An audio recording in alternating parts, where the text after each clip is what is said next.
Assalamualaikum warahmatullahi wabarakatuh. Alhamdulillah.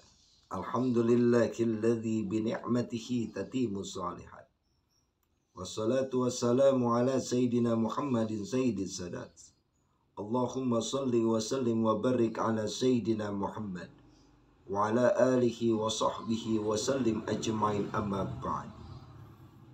Pemirsa jamaah kaum muslimin yang dimuliakan oleh Allah Subhanahu wa taala. Ada satu riwayat yang diriwayatkan oleh Al-Imam At-Tabrani. Rasulullah sallallahu alaihi wasallam bersabda, "Atakum Ramadan sayyidus suhur, famarhaban bihi wa akhlan. Jaa sakhrus siyam bil barakah." Selamat datang bulan suci Ramadan. Bulannya Sayyidus Suhur, penghulunya bulan. Dan telah datang bulan Syam bil barokah yang di dalamnya membawa keberkahan. Fa'akrim, maka begitu mulianya bihi min ra'irin wa atin. Begitu mulianya dan agungnya yang dinamakan bulan suci Ramadan. Pemirsa jamaah kaum muslimin yang dimuliakan oleh Allah Subhanahu wa taala. Kalau kita lihat dari hadis ini menjelaskan bahwasannya Ramadan itu dikatakan yang pertama Sayyidus Suhur, penghulunya bulan. Jadi istilahnya kalau ada seseorang memiliki anak 12, ini anak 12-nya, yang satu ini yang paling unggul. Kalau istilahnya. Nah, contohnya juga seperti Nabi Yusuf. Nabi Yakub punya anak-anaknya banyak, tapi yang paling unggul Nabi Yusuf. Nah, artinya apa? Bahwasanya Ramadan itu sama halnya Sayyidus Suhur, dari 12 bulan. Yang paling agung bulan tersebut adalah bulan Ramadan. Oleh sebab itu bersyukur bagi kita selaku umat Rasulullah memiliki bulan Ramadan. Karena bulan Ramadan hanya dimiliki oleh umat Nabi Muhammad sallallahu alaihi wasallam. Bahkan Ramadan, kalau menurut Al-Imam Ibnu Katsir, kata Ramadan diambil dari kata romda, batu yang panas, atau disebutnya adalah bulan yang dimana cuacanya begitu panas. Saking panasnya, makanya tidak usah aneh. Ketika bulan-bulan biasa cuacanya biasa saja, tapi ketika bulan Ramadan, Masya Allah, kalau udah matahari itu begitu terbit terang, bahkan sampai jam 11 ke atas, sampai Zuhur, ini panasnya luar biasa. Bahkan mata sudah mulai kunang-kunang. Saking kunang-kunang kepala pusing, lemes tak berdaya, ngelihat kecoa mirip kayak kurma. Bahkan gak tanggung-tanggung melihat sebuah seperti halnya yang menggoda dalam diri kita.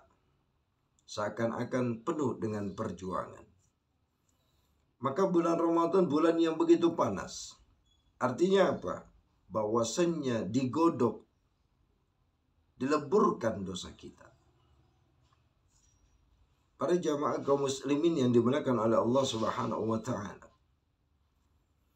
Yang kedua, bulan Ramadan juga dikatakan bulan latihan.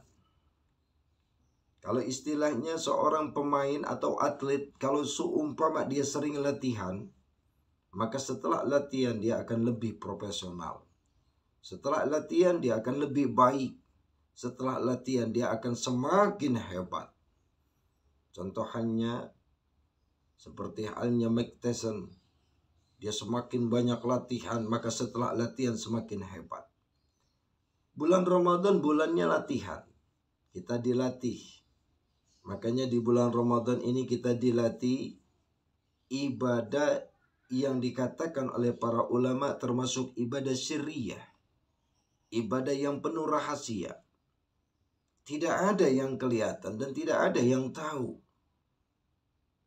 Beda halnya dengan ibadah yang lain. Seumpama orang yang sholat itu kelihatan. Oh, kemarin si A sholatnya khusyuk. Kok tahu? Dari mana? Ketara dari takbirnya. Saking hebatnya, khusyuknya luar biasa. Ketika takbir mirip kayak mengeluarkan tenaga dalam. Allahu Akbar. Khusyuk. Atau melihat orang yang sedekah. Oh, si ini dia sangat dermawan. Kenapa? Karena sering berbagi, bahkan jumlahnya besar.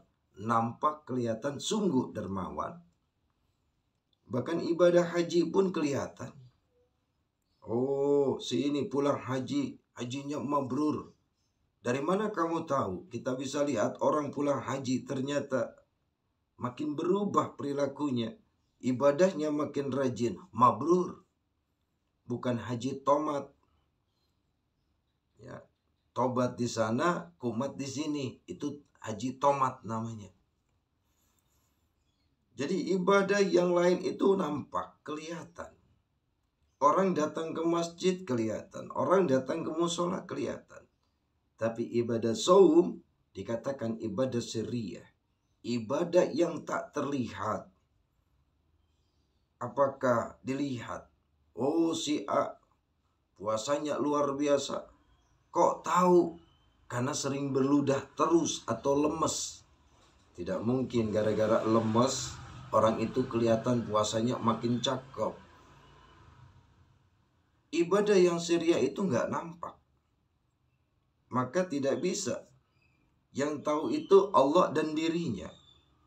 Bisa jadi ketika di rumah dia makan satu bakul, keluar dari rumah, mukanya dilemes-lemesin, jalan digoyang-goyangin, kalau kena angin sedikit goyang, beludah terus.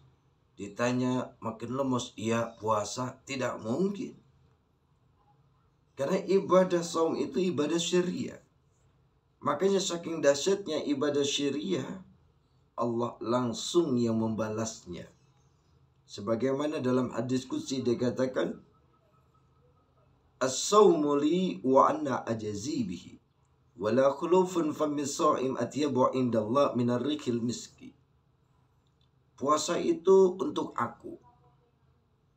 Jadi orang berpuasa yang tahu itu dirinya dan Allah. Orang tidak bisa kelihatan ibadah yang sirriyah. Maka balasannya Allah yang membalas bagi mereka yang berpuasa Ramadan. Bahkan bagi balasan mereka ketika nanti di surga, mulutnya wangi bagaikan minyak misik atau minyak kasturi. Ada yang mengatakan bagaikan minyak misik, ada yang mengatakan minyak kasturi. Yang penting wangi. Jadi orang yang berpuasa Ramadan kelak nanti di surga, bau mulutnya bagaikan minyak misik. Ini hadis qudsi. Allah langsung yang menyampaikan kepada Rasulullah. Kemudian Rasulullah menyampaikan melalui lisan mulianya. Oleh sebab itu orang yang berpuasa, bau mulutnya saja nanti dibalas bagaikan wanginya minyak misik. Makanya Bapak Ibu semakin baunya mulut semakin bersyukur. Karena insya Allah itu makin wangi minyak misik. Kalau nggak percaya siang-siang hari coba dihirup baunya. Insya Allah pingsan. Ini artinya apa? Balasan nanti. Balasan nanti di akhirat mulutnya wangi bagaikan minyak misik.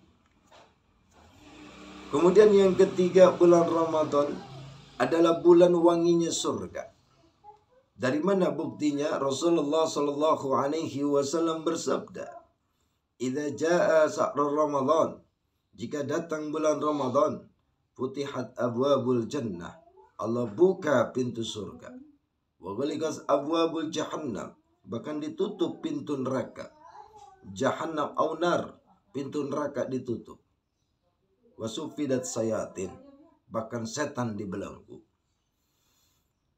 Jadi di bulan Ramadan ini pintu surga dibuka, aroma surga. Dan neraka ditutup. Setan dibelenggu. Namun ada yang gak dibelenggu. Masa banyak buktinya setan-setan yang bergentayangan. Contohnya kalau tengah hari bolong banyak kakinya yang bergelantungan. Namun kepalanya ditutup gak kelihatan. Cuman kaki. Memang setan dibelenggu, tapi ingat, alladzi yuwaswisu fi sudurin nas minal jinnati wan nas. Di dalam sudur kita terdapat dua makhluk. Yang pertama dari golongan jin, yang kedua dari hawa nafsu. Setan dibelenggu, tapi nafsu tidak dibelenggu. Kalau dibelenggu, celaka. Mungkin kita nggak nafsu, mau buka nggak nafsu, mau sahur nggak nafsu. Sama istri nggak nafsu. Makanya tetap yang menjadi godaan bagi dirinya adalah nafsu munkarat. Oleh sebab itu, di bulan suci Ramadan ini bulan yang begitu luar biasa. Wanginya surga. Saking luar biasanya semuanya mengandung keberkahan dan nikmat. Terkadang kita sering menyiapkan untuk berbuka, mengikuti nafsu kita, melihat ayam goreng kita beli, melihat ketupat kita beli, melihat gorengan kita beli, bahkan penggorengannya pun ikut kebeli. Minuman semua serba ada, dari mulai es cendol sampai es campur sampai es yang lainnya, semuanya lengkap. Mulai waktunya berbuka, Masya Allah, ini buktinya keberkahan, buktinya rahmat Allah. Ketika dia berbuka, baru minum air putih, 3 kurma, tiba-tiba kenyang. Ini luar biasa. Bahwasannya, membuktikan bahwasannya Ramadan itu berkah. Saking berkahnya, tidak ada umat Rasulullah ketika datang Ramadan mengalami kelaparan. Bahkan gak tanggung-tanggung. Di bulan Ramadan, begitu banyaknya makanan. Tidak ada satupun yang kesusahan. Inilah yang dikatakan bil barakah. Ramadan itu mengandung keberkahan. Ramadan itu mengandung begitu banyak rahmatnya Allah. Sehingga yang dimana di bulan Ramadan Allah luarkan, Allah berikan rahmat yang begitu besar. Bahkan ibadah wajib Allah berikan pahala yang berlipat. Ibadah yang sunnah bahkan Allah berikan pahalanya seperti ibadah wajib. Para jamaah kaum muslimin yang dimuliakan oleh Allah Subhanahu wa taala. Oleh sebab itu, bulan Ramadan adalah bulan yang jangan sampai kita abaikan. Kita berharap kepada Allah, ibadah puasa Ramadan yang kita lakukan penuh dengan keimanan. Sehingga segala apapun yang kita niatkan, mudah-mudahan ibadah puasa kita diterima oleh Allah Subhanahu wa taala. Yang terakhir, orang yang berpuasa Ramadan penuh dengan keimanan, maka niscaya akan dirindukan oleh surga yang dinamakan surga Ar-Rayyan. Kalau orang sudah rindu, pasti selalu diingat. Seorang istri yang begitu rindu kepada suaminya, begitu sayang kepada suaminya, pasti istri tersebut akan selalu mengingat-ingatnya, bahkan sering menyebutnya. Bayangkan kalau seandainya surga Ar-Rayyan rindu kepada kita, sering menyebut kita, bahkan memanggil kita untuk masuk ke dalamnya. Ini merupakan hal yang sangat luar biasa dan istimewa. Hanya bagi orang-orang yang melaksanakan ibadah puasa di bulan Ramadan penuh dengan keimanan. Maka niscaya dia akan mendapatkan kerinduan, dirindukan oleh surga Ar-Rayyan. Dan surga Ar-Rayyan Allah ciptakan khusus bagi siapa? Bagi orang-orang yang mampu melaksanakan ibadah puasa Ramadan penuh dengan keimanan, penuh dengan keikhlasan, penuh dengan ketakwaan. Yang terakhir, Ramadan juga membentuk bagi diri kita agar kita menjadi pribadi yang takwa. Jelas dalam firman-Nya dikatakan la'allakum tattaqun. Derajat yang paling tinggi di hadapan Allah adalah hamba yang takwa. Para jamaah kaum muslimin yang dimuliakan oleh Allah Subhanahu wa taala. Oleh sebab itu, mumpung kita masih diberikan kesempatan sebelum datangnya kesempitan, jangan sampai kita abaikan kemuliaan bulan suci Ramadan. Jangan sampai kita abaikan ibadah-ibadah di bulan suci Ramadan. Terima kasih atas perhatiannya. Kurang lebihnya mohon maaf. Wallahul muwaffiq ila aqwamit thoriq. Assalamualaikum warahmatullahi wabarakatuh.